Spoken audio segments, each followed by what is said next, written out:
You are not lost. You are addicted to searching for what already is. The more you try to become whole, the more you reinforce the lie that you were born incomplete. Stop searching, because the more you seek, the more you prove to yourself that you believe you are lacking, and that belief is silently destroying your peace. You wake up thinking something is missing. You fall asleep, feeling you still haven't arrived. You live as if you are always late to your own life. And this is not a lack of knowledge. It is an excess of escape. Rumi did not teach people to chase answers. He confronted the human heart with a simple and dangerous truth. What you are looking for is already within you, and continuing to search as if it were outside keeps alive the lie that you are not enough. Today, I will place you face to face with that lie, without anesthesia, because if you stay until the end, you may realize something that can completely transform the way you see yourself. You are not seeking knowledge, you are seeking a feeling of worth.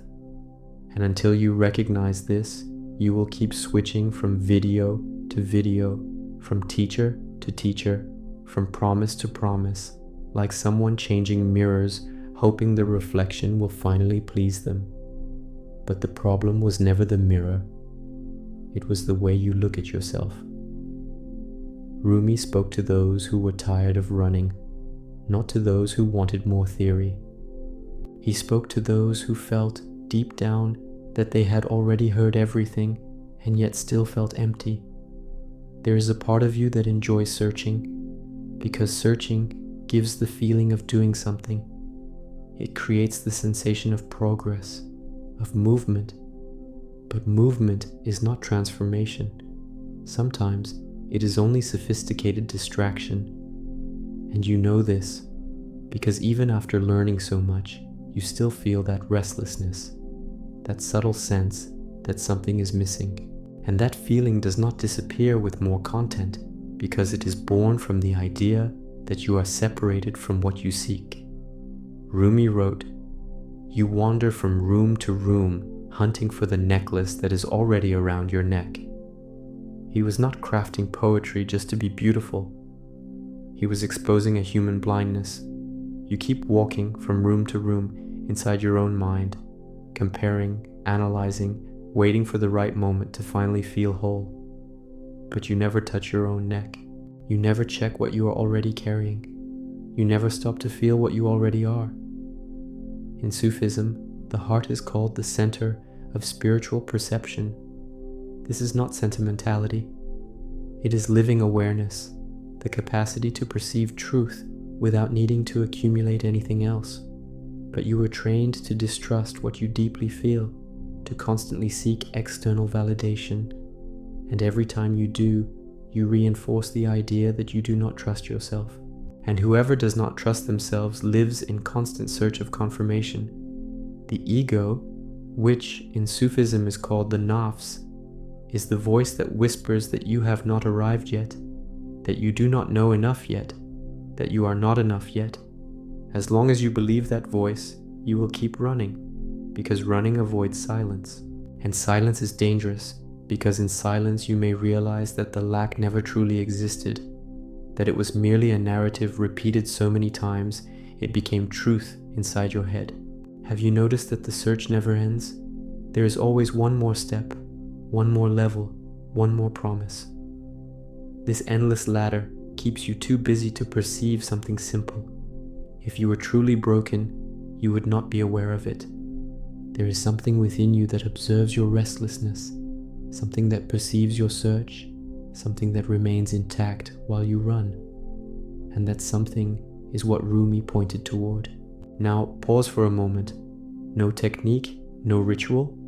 Just notice that you are conscious right now.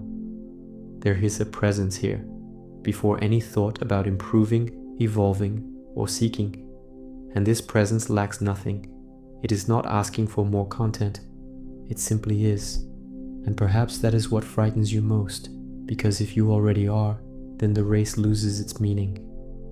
What if your spiritual search is merely an elegant way of avoiding looking at yourself without masks?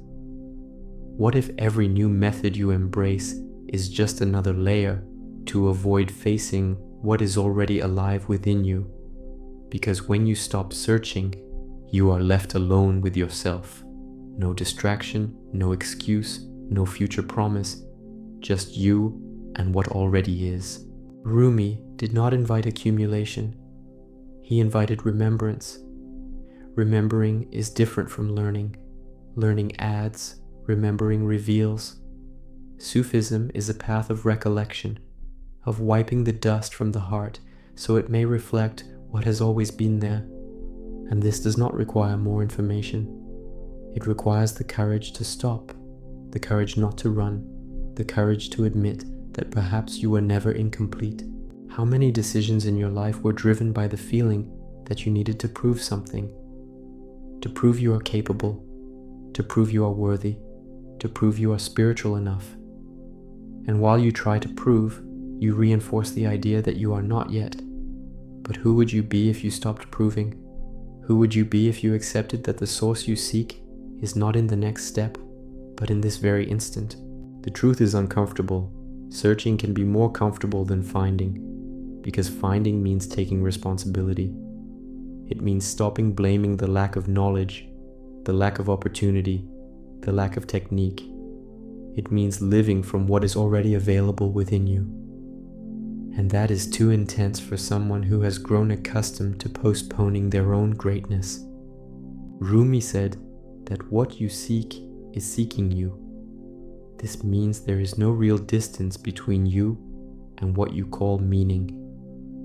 You are not outside trying to get in. You are already inside trying to remember. And the more you run, the more you create the illusion of separation. But when you stop, even for seconds, you realize you were never far. So I ask you, if everything is already within you, what exactly are you trying to find out there? And if the answer is not something new, but the fall of an old lie, would you have the courage to let that lie die now? And what if the greatest step of your life is not taking another step, but stopping exactly here and feeling what has always been present? What would change in the way you see yourself from this moment on? You were taught from an early age that you need to become something, that you need to achieve something, that you need to deserve something. And this idea sank so deeply that you no longer question it. You simply accept that there is always a missing piece, always another step to take, always recognition yet to earn. This sense of lack became identity. It became part of who you believe you are. But Rumi looked at this state and saw only forgetfulness. Forgetfulness of your nature, forgetfulness of your origin, forgetfulness that the human essence is born whole. And until you confront this lie, you will keep running after a future version of yourself that never arrives. The search has become a sophisticated distraction. You call it growth, you call it evolution, you call it awakening. But deep down, it is fear of stopping, fear of facing the silence where there is no audience, no applause, no validation, only you standing before yourself. And that is uncomfortable because it dismantles the narrative that you need something external to be whole. Rumi did not feed this narrative. He shattered it. He pointed straight to the heart and said, the source is there, not in the next place, not in the next promise, but here. Have you noticed that every time you think you have found something, the satisfaction fades quickly? It is like drinking salt water. You feel relief for seconds, but soon the thirst returns stronger, because the thirst was not for information, it was for reconnection. And reconnection does not happen through accumulation. It happens through recognition, recognizing what is already alive within you. And while you insist on searching outside, you ignore the inner call that is silent yet constant. Rumi spoke of polishing the mirror of the heart. And polishing does not mean adding more layers.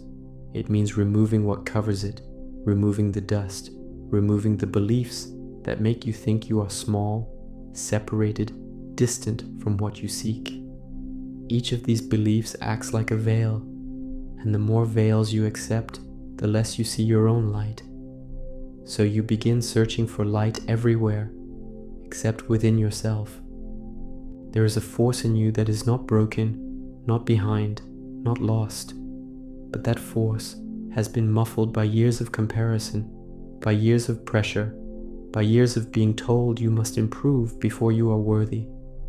That pressure creates constant tension, a restlessness that makes you run. You call that running ambition. You call it spirituality. You call it purpose, but perhaps it is only fear of trusting what already is.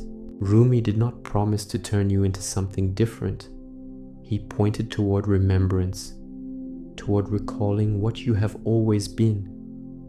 And remembering hurts at first, because it dismantles the story of scarcity you have repeated for so long. It dismantles the idea that you must prove your value. It dismantles the fantasy that the next achievement will finally bring peace. And when that fantasy falls, what remains is the simple truth that you were never incomplete.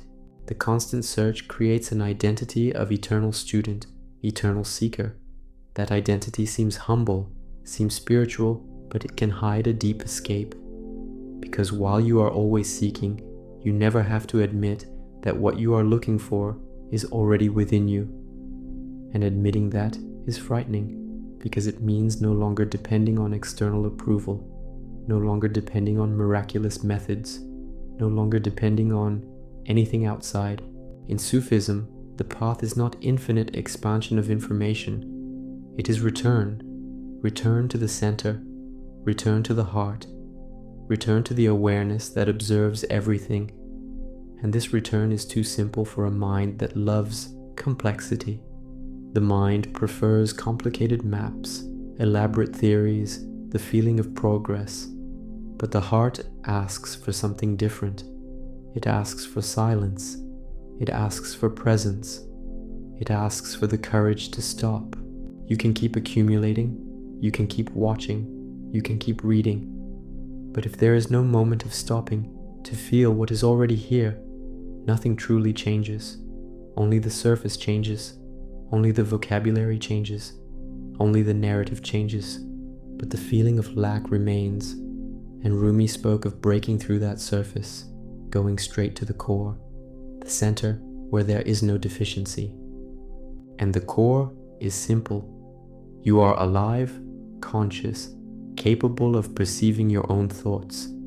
That capacity itself is evidence of something greater pulsing within you. Something that does not depend on achievement, something that does not depend on comparison, something that simply is. And the more you recognize this, the less need you feel to seek confirmation, the less need you feel to run. The illusion of incompleteness is repeated so many times that it becomes emotional truth, even without real proof. You feel something is missing, but when you ask what exactly is missing, the answer is vague, diffuse, always in the future, always distant, and that reveals that the lack is not concrete. It is constructed by years of conditioning that taught you never to be satisfied with yourself. Rumi challenged that construction. He challenged the idea that the human is separated from the divine. And in Sufism, there is no rigid division. There is intimate closeness, constant presence. When you believe you must reach something external to touch that presence, you create distance where there is none. You create barriers where there are none. You create a search where there is already union. Imagine living without the constant sense that you must become more in order to be enough. Imagine waking without the invisible weight of comparison. Imagine acting not to prove value, but because you already recognize value within yourself. This shift does not come from more searching. It comes from stopping the search. It comes from looking inward with honesty and realizing that what you call lack is merely a habit of thought. The ego loves infinite goals because infinite goals guarantee you never stop to question the foundation of the race. And while you run, you do not notice that the track itself was created by the belief that you are behind. That belief is the true obstacle, not lack of technique, not lack of information, but lack of trust in what is already within you. Rumi spoke of breaking this misplaced trust, of redirecting attention back to the heart. And heart here is not fragile emotion. It is the center of perception, the place where you sense truth before you rationalize it. When you begin to trust this inner perception, the need to search outside diminishes naturally, not through effort, but through recognition. You do not need to become worthy. You need to realize that you already are, and that realization changes everything. It changes how you move, it changes how you speak, it changes how you decide, because you stop acting from deficiency and begin acting from expression. And expression is different from compensation. Expression is born from fullness. Compensation is born from lack. Rumi did not want anxious followers. He wanted people remembering themselves. And remembering is simple, but it requires courage. It requires abandoning the narrative that you are broken. It requires letting go of the story that you have not arrived yet. And when that story falls away, you realize you have always been here, whole, conscious, capable. The great turning point is not gaining something new. It is abandoning the old lie, and that lie says you must search outside to find within. But that is a complete inversion of truth. The within is the source. The without is the reflection. And while you continue treating the reflection as origin, you will remain lost in your own image. So the question that continues to vibrate is simple and direct. If everything is already within you, what is preventing you from trusting it now, in this very instant, without waiting for anything more, without seeking anything more, simply recognizing what has always been here? Dismantling how the feeling of lack was installed in you is painful, but liberating, because that feeling was not born with you. It was taught, repeated, reinforced. From a young age, you were told that you needed to improve, compete, achieve, become more than you are. And little by little, the idea that you were already enough was erased, replaced by goals, comparisons, and expectations. You grew up believing that being yourself was not sufficient. That belief became the engine of your search, the fuel of your restlessness. And Rumi looked at this human condition and saw only a heart that had forgotten its own dignity. You learn to measure yourself through the eyes of others. You learn to evaluate yourself by what you produce, what you achieve, what you appear to be. And every time you fail to reach the expected standard, you feel that you have failed as a person, not just in a task, but as a human being. This confusion runs deep because it mixes value with performance, essence with results. And as long as that mixture exists, the search never ends. There will always be something to improve, something to prove, something to fix. And peace is endlessly postponed. Rumi spoke of breaking this external measure, of refusing to weigh yourself on the scale of the world. Essence cannot be measured, it cannot be compared, it cannot be quantified. And when you try to do so, you inevitably feel that something is missing, because the ruler itself is flawed. It was created for competition, not for truth. And you have spent your life trying to fit into a ruler that was never designed to measure your essence. The feeling of lack was also reinforced by fear. Fear of not being loved, fear of not being accepted, fear of being invisible. To avoid that fear, you began seeking approval, recognition, validation. And each validation brought momentary relief, but never resolved the underlying fear. Because the fear was not real. It was only the belief that you needed to become something in order to deserve to exist. In Sufism, the central idea is remembrance. Remembering who you are before these layers, before these stories, before these comparisons.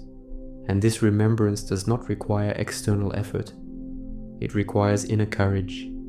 The courage to look within and realize that the lack was constructed, not discovered. It was taught, not proven. And when you see that, something inside you begins to loosen. You were not born thinking you were insufficient.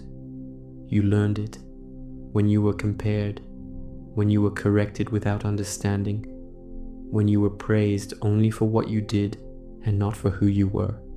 Gradually, you associated value with performance, performance with identity, identity with search.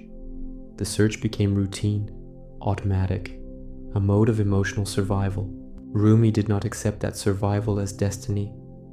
He pointed towards something greater, an intrinsic dignity that does not depend on applause, success, or recognition. And when you begin to feel that dignity, even for seconds, you notice that the race loses strength, loses urgency, loses meaning. The identity of the eternal seeker is seductive because it keeps you busy, keeps you feeling as if you are evolving, but it also keeps you away from rest, away from acceptance, away from the simple peace of existing. As long as you identify as someone who is always on the way, you never allow yourself to be someone who has already arrived. You never allow yourself to rest in your own presence. Resting in your own presence seems like laziness to the conditioned mind. It seems like complacency, like lack of ambition. But in truth, it is trust. Trust that the foundation is already solid, that the essence is already whole. From that trust, you can act, grow, create, not from deficiency, but from expression. When the search is born from lack, it generates anxiety, comparison, exhaustion. When it is born from expression, it generates creativity, lightness, truth. The difference between the two is not in the external action, but in the internal intention. And that intention only shifts when you stop believing you are incomplete. Rumi spoke of the closeness between the human and the divine, an intimate presence, not a distant one. When you internalize that closeness, the idea of lack begins to lose force. It makes no sense to feel separated from something closer to you than your own breath. And this understanding is not theoretical, it is experiential. You may continue accumulating experiences, but as long as the foundation is the belief in insufficiency, every achievement will be only a temporary bandage. The emptiness will return. Because the emptiness was never absence of achievements, it was absence of inner recognition, and inner recognition cannot be bought, cannot be learned. It is discovered. Discovering that the lack was constructed is like waking from a repetitive dream. It is realizing that the constant anxiety was not proof that something was wrong with you, but the result of an internalized narrative. And when you question that narrative, it begins to lose power. The nafs, the impulsive ego in Sufism, feeds that narrative. It grows stronger through comparison, competition, the sense of being behind. As long as you listen without questioning, it keeps you running. But when you begin to observe that voice, you realize it is not you. It is only a learned pattern. Observing the voice of insufficiency is the first step in weakening it, not fighting it, not hating it. Simply observing, noticing that it arises as an automatic thought, and that you, the awareness that observes, are greater than that thought. That perception alone is already a break from unconscious searching. You do not need to destroy the ego. You need to stop blindly believing it. You need to stop accepting as absolute truth every thought that says something is missing. And when that blind trust diminishes, the race naturally slows, not through force, but through clarity. Rumi did not teach escape from the world. He taught presence in the world, presence born from remembering who you are. When you act from that remembrance, your actions are not attempts to fill a void. They are expressions of something already full. Wholeness is not constant euphoria. It is not permanent ecstasy. It is a stable foundation, knowing that even when you make mistakes, even when you fail, your essence does not diminish, does not fragment, does not disappear. And this inner stability drastically reduces the need for external validation. As long as you believe you must earn your value, you will remain dependent on the gaze of others. But when you recognize that value is intrinsic, the gaze of others loses its power. The search for approval slowly dissolves, making space for genuine authenticity. The great question echoing now is simple yet profound. If the feeling of lack was taught, are you willing to unlearn it?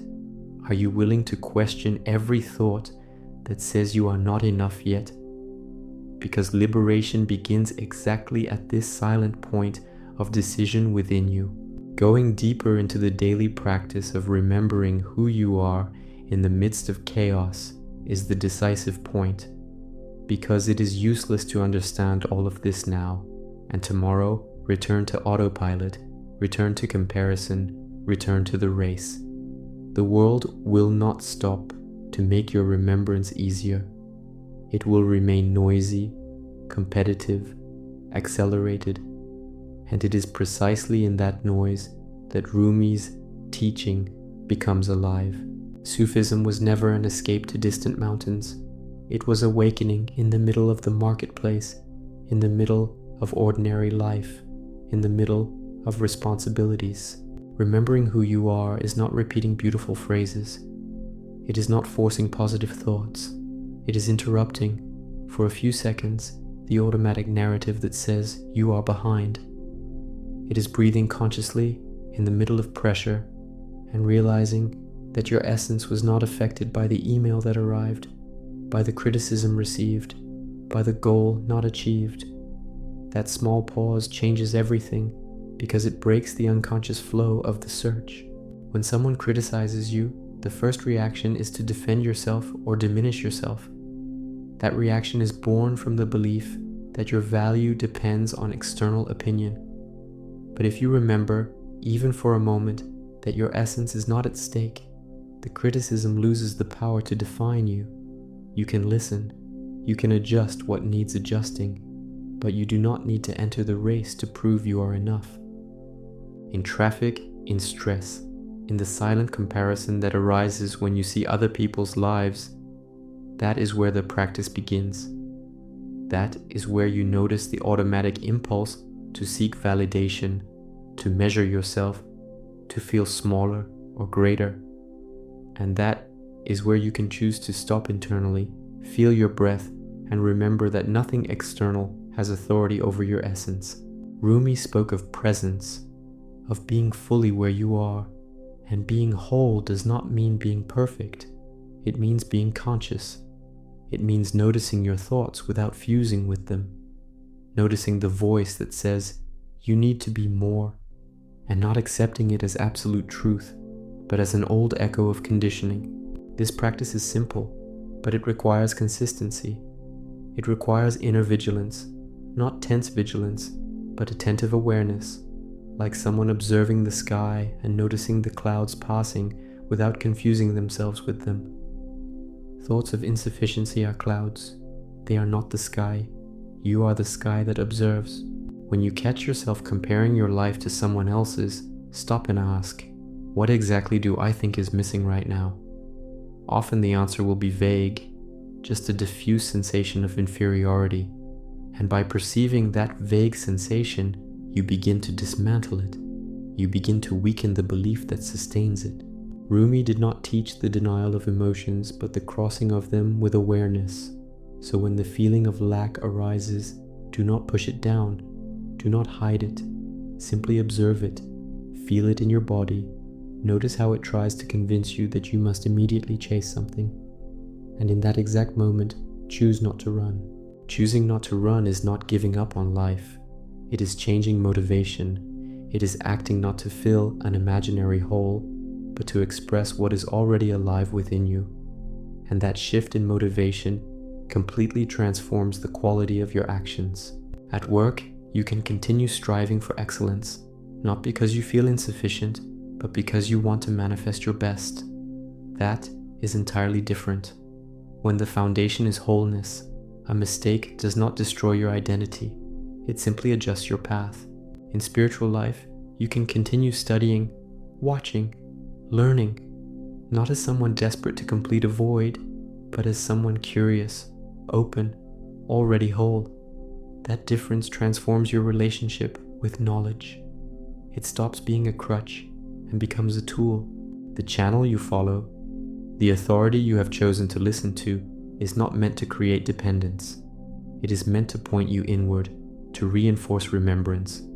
And if at any moment you feel that you are using any teaching as a substitute for your own inner experience, that is a sign the search has taken control again. Rumi was direct. He did not want followers addicted to poetry. He wanted people awakened to their own hearts, and that requires responsibility. It requires stopping the outsourcing of your peace to books, videos, teachers. It requires recognizing that the source is within, and no one can access it for you. When you remember this in the middle of chaos, something changes in your gaze. You begin to react less and respond more. You begin to act with more calm, with more steadiness, because you are no longer fighting to prove value. You are simply living from value already recognized.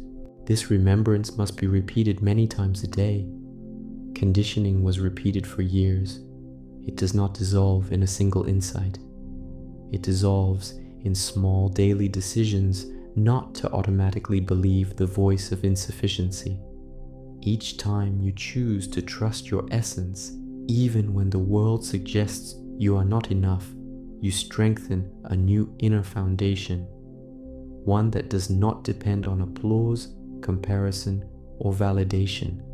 And the stronger this foundation becomes, the less need you feel to search outside, the less need to chase promises that sell future completeness, because you begin to experience present completeness, here, now. Sufism calls this the return to the heart, the return to the source. And this return is not a single event.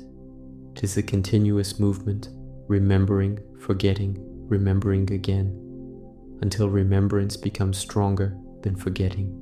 So the daily practice is simple and radical at the same time. Whenever the feeling of lack arises, stop, breathe, observe, question, and choose to trust the presence that is already there.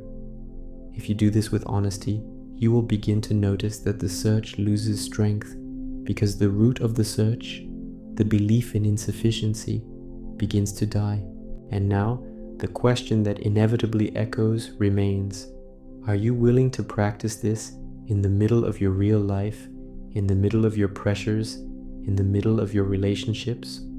Or will you continue waiting for the perfect moment to finally trust that everything is already within you? Going deeper into the relationship between heart and presence in Sufism is crossing the final barrier that keeps you searching outside. Because as long as the heart is just a beautiful word to you, transformation does not happen. For Rumi, the heart was not a romantic symbol. It was the true center of perception, the point where the human meets the divine without intermediaries. And as long as you treat this as a concept rather than an experience, you will continue running after something that is already quietly pulsing within you. In Sufism, the heart is not uncontrolled emotion, not fragile sentimentality. It is refined awareness. It is the place where you perceive truth before the mind constructs arguments. That perception is simple, yet you were trained to ignore it. You were trained to trust only external logic, external validation. And every time you ignore what you deeply feel, you reinforce the distance between yourself and your own source. Presence is the state of being fully here, not projected into the future, trying to complete something, not trapped in the past, trying to prove something. It is feeling the body, the breath, the environment, and at the same time recognizing that there is a consciousness observing all of this. And that consciousness is not lacking, not fragmented. It is stable, silent, whole. When you live absent, your mind is always one step ahead or one step behind, always planning how to become better or replaying what should have been different. In that constant movement, you lose contact with what already is. You lose contact with the presence that sustains everything. And the search is born precisely from this absence of presence. Rumi insisted that closeness to the divine is not geographical, not something distant. It is inner intimacy. And that intimacy happens when you become inwardly still, when you stop defining yourself through comparisons, when you stop measuring yourself by performance and begin to feel life as it is, without the narrative of insufficiency. The awakened heart does not need applause to exist. It does not need confirmation to feel its worth. It simply recognizes its own nature, and that nature is abundant, not because it possesses external things, but because it does not depend on them to feel complete. You can test this right now. No ritual, no preparation. Simply close your eyes for a few seconds and observe your thoughts. Notice that there is something in you that observes, something that is not the thought, something prior to the search, prior to comparison. That something is what Sufism points to as the center. If you identify only with the thought that says, "I need more," you will keep searching. But if you begin to identify with the awareness observing that thought, something shifts. Because awareness does not need to run. It is already whole. The problem is that you are conditioned to believe silence is emptiness, that stopping is falling behind, that presence is unproductivity. But in truth, silence is the space where you rediscover your foundation, where you realize you are not broken, only distracted. Rumi did not teach escape from the world. He taught living in the world with an awakened heart.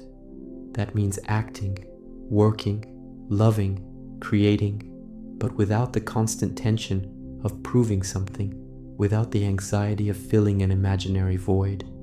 When the heart is awake, you continue living, but the motivation changes. You no longer act to compensate for a lack. You act to express a fullness. That shift is invisible on the outside, but immense within. You begin to see that external searching was an attempt to escape internal discomfort. And when you learn to stay with discomfort, to observe it without merging with it, it loses strength, loses intensity, loses authority over your decisions. The awakened heart does not eliminate challenges, but it changes your relationship with them. You stop seeing each obstacle as proof that you are insufficient and begin seeing it as a natural part of life, without affecting your essence. Presence is returning to yourself in the middle of chaos. It is remembering in the middle of an argument that your identity is not at stake. It is remembering in the middle of pressure that your value does not depend on immediate results. And this constant remembrance gradually weakens the need to search outside. Rumi's authority does not lie in beautiful phrases. It lies in the deep coherence of a path that always pointed inward. And if you truly take this seriously, you must stop treating the heart as a metaphor and begin treating it as the real center of your experience. You may continue accumulating teachings, but until you directly experience presence, they will remain only words. And words do not replace experience. They do not replace the silent recognition that the source is alive within you. When you trust presence, comparison begins to lose meaning, because you are no longer trying to become someone. You are simply being. And being is sufficient in itself. It needs no external justification. The fear of trusting yourself is great, because trust means abandoning the crutch of external validation. It means taking responsibility for your own peace. And that is frightening, but also liberating. Rumi called this return. Return to the origin, return to the center. And this return is not spectacle. It is profound simplicity. It is the realization that there was never real separation, only distraction. And now the question that refuses to remain silent is this: will you continue treating the heart as a beautiful idea, or will you finally live the presence that proves everything you are seeking has always been pulsing within you? You spent your life believing you needed to find something that was never lost. You chased answers, methods, confirmations, while ignoring the only real source, your own conscious heart. Rumi did not teach dependence. He taught remembrance. He did not teach endless seeking. He taught return. And if you have understood this far, You have already realized the problem was never lack of path. It was excess of distraction. Now the decision is yours. Will you continue running after the next promise, or will you begin living from what already is? If this message moved you, do not treat it as just another piece of consumed content. Comment, "I stop searching," and make that commitment internally. Subscribe to the channel to deepen into the real teachings of Rumi and Sufism, without fantasy, without empty mysticism, only direct return to the heart, and share this message with someone who still believes they are incomplete. The journey is not outward, it is inward.